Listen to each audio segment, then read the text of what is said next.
식물원 공사 기획을 하던 업체를 유지한 지 한 20년이 지났고, 지금은 이제 노후에 자연과 같이 있고 싶어가지고, 그래서 교수님과 같이 일을 하기 시작하게 됐습니다. 엔리출 나름이라고 했는데 자연 나름이가 무슨 뜻이며 또 여기가 어떤 곳인지 조금 간단하겠습니다. 자연을 이제 개인이 이제 즐기고 그다음 일반인들한테는 이제 보여주고, 이제 그게 일반인들한테도 같이 자연을 치료할 수 있는 공간을 만들어주는 데가 자연 나름이라고 말씀드릴 수 있겠습니다. 그 와일드 플라워랜드 언제부터 조성하게 됐으며 조성하게 된 동기도 잠시. 지금 시작을 한 지는 5년이 지났고요. 식물을 첫해, 둘째는 식물을 이곳으로 모으기 시작했고, 지금까지 이제 가지고 있다든지, 그 다음에 또 다른 데서 모아간 식물들을 여기 모으기 시작했고, 지금 이제 여기를 연출을 하기 시작한 지는 한 3년 정도 된 것 같습니다. 규모는 어느 정도 됩니까? 지금 연출하고 있는 데가 이동이 6,000제곱미터, 2,000평 정도 되고요. 뒤에 이제 야생화 정식원실이 한 3,000제곱미터, 그 다음에 착식만 전시원실이 3,000제곱미터. 그러면 6천, 3천, 3천 이렇게 됩니까? 예. 그러면 12,3,000 3,000평. 제곱미터니까 지금 한 4,000평 정도 되는 거죠. 상당히 그 규모가 넓은데 예. 이거 전국에서 이렇게 이런 곳이 없지 않습니까? 예. 저희도 그렇게 알고 있는데 이 약간 그 규모를 가지고 혼자서 이렇게 그 이루어낸다 하는 거 보통 장인이 아니고는 할 수 없는 거라고 생각합니다. 여기 그 이곳에 그 특징이나 자랑거리가 있다면 한번 말씀해 주시죠. 지금 여기 있는 식물들이 대부분 매니아층에서 보유를 하고 먼저 가지고 있는 식물들인데, 지금 그 식물들을 이제 모아가지고 이걸 산업화를 하기 위해서 지금 보유를 하고 있습니다. 그리고 지금 착색난도 그렇고 야생화도 그렇고, 그리고 요게 일반 식물을 산업화를 하기 위해서 이 면적 정도는 있어야 연출도 할 수 있고 체험도 할 수 있다고 생각이 들었습니다. 네. 들꽃에 대한 관심은 언제쯤부터 가지셨어요? 한 10년 정도 된 것 같습니다. 그 동기는요? 지금 교수님하고 우연히 이제 야생화 들꽃에 관련된 이제 평생 대학원 수업을 이제 제가로 이제 선생님을 만났고, 그때부터 이제 관심을 가져가지고 이제 시작을 하게 됐습니다. 그럼 혹시 들꽃을 통해 가지고 추구하는 뭐 목적이나 바라는 것이 있습니까? 저는 보여주는 걸 좋아하는 것 같습니다. 들꽃, 예, 뭐 추구하는 목적은 모든 사람들에게 들꽃에 대한 아름다움을 보여주기 위한 예. 그 목적. 예. 들꽃을 기르기 위해서는 특별한 기술이나 지식이 있어야 하는 건 아닙니까? 식물에 대한 관심도 지 않겠습니까? 관심도. 근데 들꽃이 생산하는 자라는 데는 풀도 같이 자라기 때문에 관심과 애착이 이제 있어야만 관리를 할 수 있는 것 같습니다. 그 현재 뭐 들꽃 발전을 위해 그 구체적인 다른 뭐 활동도 하고 계십니까? 지금은 모든 걸 다 내려놓고 이제 여기만 관리만 하고 있습니다. 관리만 되고. 그 지금 보니까 그 와일드 플라워랜드를 야외 예식장으로 활용할 그런 모습도 돼 있는데 그런 구체적인 계획이 있습니까? 지금 근데 여기에서 저는 해놓고 나면은 이제 될 거라고 생각합니다. 그리고 이제 될 거 뭐가 우선인지는 모르겠는데, 그렇다고 지금 다 계획을 잡아놓고 움직이자니 그것도 지금 힘들고, 그래서 일단 제가 먼저 달려가 보자. 그럼 따라올 것이다. 그렇게 생각하고. 그럼 아직 개장은 안 했다고 하는데 언제쯤 개장할 계획입니까? 지금 욕심 같아서는 내년 봄에는 개장을 하고 싶은데, 지금 여기 야외 결혼식도 그렇고, 그다음에 일반 동호인들이 야생화 전시도 그렇고 여기는 이제 행사는 할 수 있는 자연 속에서 행사를 하고 싶은 분들은 뭐든지 할 수 있는 공간을 만들어 두고 싶었습니다. 그 개장은 한 언제쯤부터? 저 욕심으로는 내년 2020년 봄부터는 이제 개장을 하고 싶은데 이제 지역 이제 지방자치단체하고도 좀 협력도 해야 되고 뭐 도로 문제, 주차장 문제, 편의시설 뭐 좀 그다음에 또 동네 주민하고 같은 협조도 있어야 될 것 같고 지금 그 부분들이 해소가 되면 내년 봄부터는 개장을 하고 싶습니다. 또 한 가지 지역 특산화 산업으로 육성하기 위해서 익산시에서 많은 관심을 가지고 있다는 것으로 알고 있는데 혹시 그 익산시나 그 관계기관에 바라는 점이 있다면 말씀해 주십시오. 지금 이제 저는 경상도 사람이고 이제 여기는 이제 전라도고 이제 지금 저 같은 경우에 여기 와가지고 일주일 동안 관리를 하고 있다 보면은 어느 다른 사람하고 대화를 한 번도 안 하고 일주일이 지나갈 때도 있습니다. 왜 타지기 때문에. 그렇다고 이제 지금은 그런 상태인데 그리고 이제 하여튼 시에서 좀 관심을 가지고 여기를 개발해 가는데 좀 이쁜 모습으로 봐줬으면 좋겠습니다. 그리고 어떤 이방이라고 생각하지 말고. 어떤 부분에 대해서 지원이나 도와주면 좋겠어요? 지금 도로하고 지금 이게 개장을 하게 되면 시설을 한번 손을 떼야 됩니다. 그리고 지금 이제 바닥이 지금 저희들이 자갈을 깔아놨는데 보도블록 마감도 해야 되고 그다음에 화장실, 편의시설도 이제 같이 다 한꺼번에 개장하기 위해서는 모든 박자가 다 맞아 떨어져야 될 것 같습니다. 거기에서 아마 익산시에서 바라는 것들은 시설 개보수, 그다음에 편의시설, 도로망 뭐 그 정도 좀 요청하고 싶습니다. 여기에 이 큰 그 들꽃 랜드를 만드는 데는 상당한 비용이 들었을 텐데 한 얼마 정도 들을 것 같습니다. 저 인건비를 제외하고 실제적으로 한 25억 정도가 들었습니다. 이렇게 아까운 그 곳이 익산시에 숨겨져 있다는 건 너무 우리 그 국민으로서는 아깝습니다. 이걸 빨리 우리 모든 분들에게 좀 알려가지고 정말로 이 와이드 플라워랜드가 그 유명한 그 우리의 힐링 장소가 되었으면 하고 바라는 마음에서 잠시 말씀 나눴습니다. 감사합니다. 예. 한 30여 년간 들꽃 연구로 많은 성과를 이뤄내시고 제1호 대한민국 야생화 정원 조경 명장으로 선정되신 것으로 알고 있습니다. 앞으로도 들꽃 발전을 위해 어떤 구체적인 활동과 계획이 있으신지 좀 말씀해 주십시오.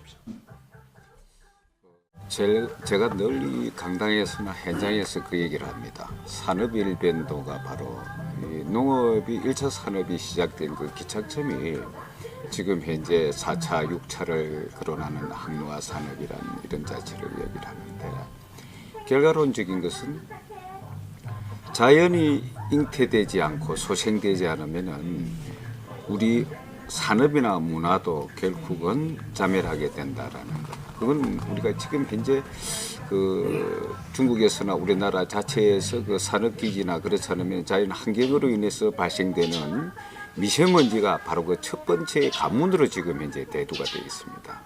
그걸 해소시킬 수 있는 것은 곧 자연이 이렇게 아우러지지 않은 그런 삶 속에서 행복의 지수는 높아질 수 없다. 그래서 거기에서 가장 보충할 수 있는 것이 바로 우리의 생태계에서 자생하고 있는 우리의 들꽃들이 풍만하게 피어주었을 때 우리의 생활의 질도 높아질 것이고 산업도 곧 문화와 같이 연계한 그런 생산 기반 시설에서 문화 시설까지 그리고 문화의 척도가 발전될 수 있는 그 계기이기 때문에 들꽃이 피는 대한민국이 됐을 때 우리의 그 국민의 행복 지수나 국가의 성장 지수가 상당히 고체화될 것이다라고 저는 꼭 말씀을 드리고 싶습니다.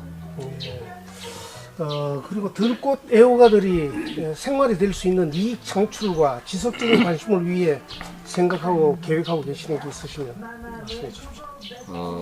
지금까지 개인의 어떤 그 상업 일변도로 산업화를 했습니다. 그게 바로 1차 산업의 어떤 교환 형식, 그래서 산업에는 금전적인 걸 주고받는 그런 형식으로 왔는데, 이제는 보여줌으로써 생산을 할 수 있는, 내 물건을 주지 않고도 볼거리를 제공하고 느낄 거리를 제공하고, 그리고 정말 감성적인 걸 다시 되돌릴 수 있었을 때, 그것이 바로 수익 창출로 이렇게 이원화될 때, 그것이 바로 6차 산업, 자연으로 인한 6차 산업의 가장 큰 태동이 아닌가, 저는 그렇게 생각하는데요. 이게 이제 앞으로 점정적으로 국민들한테 그런 어떤 인식 제고가 됐을 때, 그리고 바로 이곳 우리 와일드 플라워 랜드도 그런 어떤 생각하는 방향에, 생각하는 정원, 그리고 생각하는 그런 미래의 산업 기치를 이곳에서 재현했을 때, 아마 행복의 그 척도는 국민들에게 더 다른 그런 어떤 그 교감들을 형성하지 않을까라는 생각을 합니다. 들꽃 마을, 그러니까 단지를 조성해가지고 힐링 관광 명소를 조성하시겠다는 뜻이 있는 것 같았는데, 혹시 거기에 대해서 좀 계획하고 계신 거 있으면 말씀해 주십시오. 저는 사실 그 한 20여 년 전에 그 관계 기관으로부터 그 상당한 그 제의를 받았던 적이 있습니다.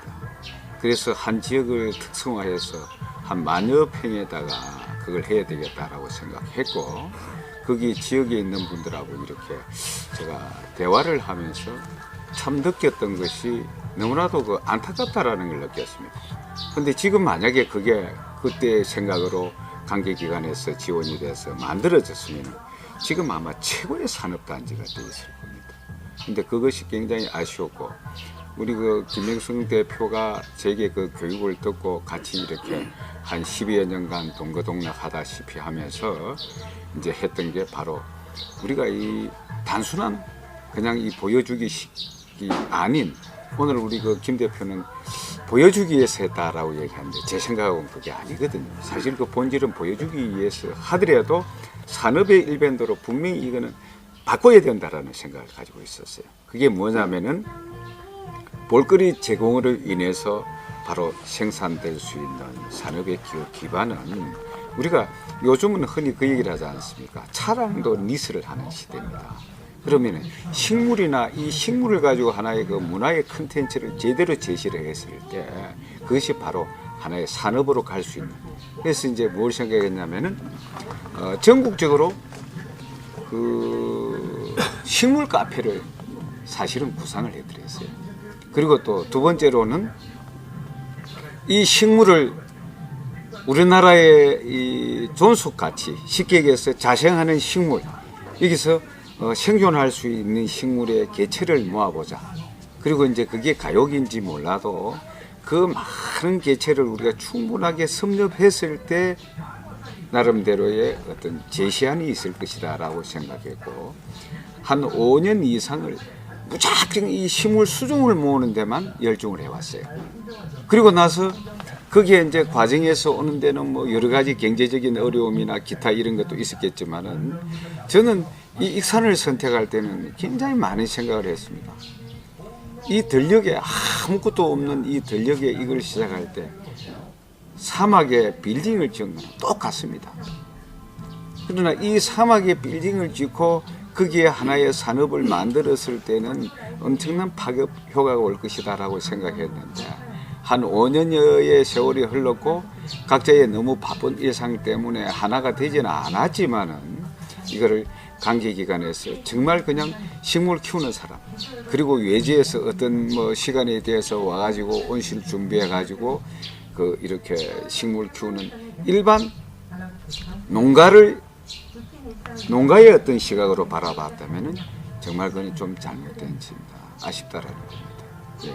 이걸 지역의 분명한 산업의 의미를 가지고 갈 수 있는 그런 주안점이 바로 이곳입니다. 이곳을 전북도나 그렇지 않으면은 농진청이나 관계기관 그리고 익산시에서 이걸 정말 애정어린 눈이 아니고 이걸 다른 데 있는 걸 가져오는 게 아니고 있는 것을 잘 활용만 한다면은 최고의 산업 기반이 될 것이다. 그렇게 저는 생각합니다. MBC 라디오의 캠페인에 출연하시는데 뭐 어떤 내용의 캠페인입니까? 저는 그 얘기를 했습니다. 조금 전에도 말씀드렸다시피 제가 들꽃이 좋다라고 이 얘기를 하니까 뭐라고 얘기하셨냐면 왜 그렇게 생각합니까? 들꽃은 일반인들에게 보여지는 그런 것이 아니었고 생활의 꽃이 아니었다라고 이 얘기를 할 정도로 우리의 들꽃은 도예시대에 있었어요. 그러니까 그거를 이제 정말 우리가 가까이에 있는 사람에게는 조금 무관심하듯이 우리가 항상 일상에서 봐왔던 그 들꽃에 대해서는 그냥 스쳐 지나왔던 것이었어요. 그런데 아열대 식물은 봄이나 지금 이 철이 가장 꽃이 아름다운 철 아닙니까? 소생하는 계절이니까요. 근데 이제 아열대 식물 같은 경우에는 뭐 너도 나도 할 것 없이 지나다가 꽃 좋으니까 사고 이렇게 하는데 들꽃에 대한 그런 거는 그 국한된 사람이 아니고는 하질 않았어요. 그리고 아까도 우리 이제 그 김영승 대표가 얘기했다시피 여기에 있는 식물들은 그 전문가적인 그런 기질이나 거기에 대한 어떤 감성 가치를 갖고 여기에 접근한 사람들이 아니고는 이걸 그렇게 크게 동요를 하지 않은 것이었어요. 근데 정말 우리 들꽃이 우리 생활에도 맞고 우리의 그 환경에도 맞고 우리의 그 전체적인 기후 변화에도 적응이 되어 있는 수년간에 수십 년 수백 년에 이렇게 걸쳐서 이 우리 그 토양에 정착이 된 식물들인데 그걸 잘 가꾸어서 아열대 식물만큼 관심을 가지게 되면은 그 아열대 식물보다 좀 훨씬 월등하게 앞서 있는 그런 그 감성적인 요인과 또한 감정적인 것을 잘 이원화할 수 있는 그런 복합체 요소의 아름다움의 요소를 가지고 있는 게 우리의 들꽃이거든요. 그래서 그 들꽃을 이제 집대성에서 하나의 문화를 만들어야 될 그런 시대가 오지 않았나. 저는 그렇게 생각하고 앞으로 그렇게 되길 바랍니다. 그 서울에서 제1회 대한민국 들꽃 박람회를 계획하고 있는 것을 알고 있는데요. 특별한 목표나 뭐 그런 것도 있습니까? 어떻게 보면은 누군가는 그 얘기를 했습니다. 저한테 좀 자랑질을 하려고 하는 게 아닌가라는 생각을 합니다. 저는 지금까지 한 30여 년 식물을 이렇게 접하면서 생각했던 게 바로 진실 여부는 식물에서부터 비롯된다. 그것은 바로 자연이 진실했을 때 우리의 삶도 윤택해진다라는 거예요. 그래서 우리의 꽃을 꼭 누군가에게는 가슴에 생각할 수 있는 그런 우리의 자원이라는 걸 인지제고시키고 이걸 하나의 문화로 만들고 상품을 만들고 예술의 그 가치관을 충만하게 이렇게 알렸을 때 그랬을 때 자연 행복, 우리 사람 행복 이 중심이 바로 들꽃으로부터 시작된다는 거. 그걸 저는 꼭 각인시키기 위한 그런 목적을 가지고 있습니다. 들꽃 자연 예술가들이 앞으로 가야 할 길, 또 방향, 또 비전이 있으면 말씀해 주십시오. 그러게 제가 이걸 막상 이 자연 예술을 하는 분들을 이렇게 만나 보니까 20년은 기본이고요. 30년은 약간 맛배기였어요. 그리고 40년, 50년 됐다라고 얘기하는데 연도가 저는 중요하지 않다고 생각해요. 왜냐하면 체계적인 그런 바탕 아래 교육적인 부분이라 그래서 하면 식물에 대한 그래서 하면 식물이 살 수 있는 소양 그리고 나서 특히 기술적인 부분이 굉장히 가미되어야 되는 것이 바로 이 들꽃입니다. 그래서 작가들이 예술 작가들이 해야 될 것은 뭐냐면은 지금 우리가 그 그림이라든지 서예라든지 도예라든지 이런 거는 예술로서 이 인식 제고가 되고 그게 자리를 정확하게 잡고 있는데 예술의 근원인 정작 자연 예술을 하는 사람들은 자리가 없었어요. 그게 왜냐하면 자기가 자기를 내려놓지 못했고 옆을 보지를 못했던 거예요. 근데 이제는 당당하게 그 자연 예술을 하는 사람이 하는 분들이 자연 예술가로서 그리고 이 예술의 원주자로서의 역할을 해야 된다라고 저는 꼭 생각하고 있고, 그래서 이제 자연예술을 하시는 분들이 그런 충분한 자긍심도 가지고 접근을 해야 된다. 들꽃을 이용해서 6차 산업, 다시 말해서 그 자연 예술가들이 이익이 창출돼야 될 텐데 그 부분에 대해서는 상당히 지금 오늘 말씀하신 내용을 가지고 기대가 큽니다. 우리 모두 그 hu 교수님이 앞으로 그 추진해 나가시는 그 일에 크게 관심을 가지고 찬사를 보냅니다. 네, 감사합니다. 네, 그리고 마지막으로 하시고 싶은 말씀이 있습니다. 저는 그렇게 생각됩니다. 이번에 그 대한민국 제1회 들꽃 박람회는 그냥 몇 사람이 보고 즐기는 것이 아니고 국민 전체가 한 번쯤은 이 4월의 봄날처럼 웅크리었던 것을 피워 올리는, 그리고 새싹의 시작점을 행복의 가치관을 따진다면 필수 있을 때 끝없이 피어나게 하는 것이 바로 이 들꽃 박람회의 필요성이고 꼭 해야 될 일이라고 저는 생각하고 있고, 앞으로 이거로 인해서 정말 우리 이 자연 생태계의 소중함을 온 국민들이 함께 절감할 수 있는 그런 꽃이 피는 향기가 묻어나는 그런 이 박람회가 되기를 제 나름대로는 소망하고 있습니다. 네, 그리고 우리 김 대표님도 마지막으로 하실 말씀. 지금 수레에 잔뜩 짐을 실어 놓고 있는 상태인 것 같은데 일단 첫 바퀴를 굴릴 수 있도록 했으면 좋겠습니다. 공기기관에 부탁하는 겁니까? 예. 예. 아마 이 방송을 듣고 공기기관에서도 상당히 관심을 가지고 또 특히 익산에서 이런 곳이 숨어 있다는 것 자체가 너무 아깝고 그래서 아마 공기기관에서 상당히 관심을 가지고 힘이 돼 주실 거로 믿습니다. 오늘 긴 시간 같이 해주셔서 고맙습니다. 감사합니다. 네, 감사합니다.